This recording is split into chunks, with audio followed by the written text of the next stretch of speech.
अगर आपकी skin oily है और आपके स्किन पे एक्ने पिंपल वगैरह हैं तो एक दफ़ा इसका इस्तेमाल करें, आपके स्किन के ऊपर एक्ने पिंपल वगैरह ख़त्म हो जाएंगे।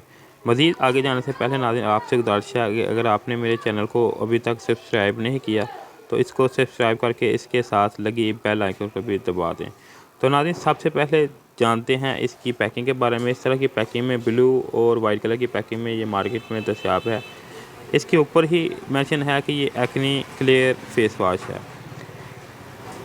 नाज़रीन मज़ीद इसकी बैक साइड पर मुकम्मल तफसील के साथ इसके बेनिफिट और इसके इंग्रेडिएंट्स और इसका तरीका इस्तेमाल तफसील के साथ मेंशन है, जो नीचे डिस्क्रिप्शन में भी मैं तफसील के साथ मेंशन कर दूंगा, वहाँ से भी जाके रीड कर लीजिएगा।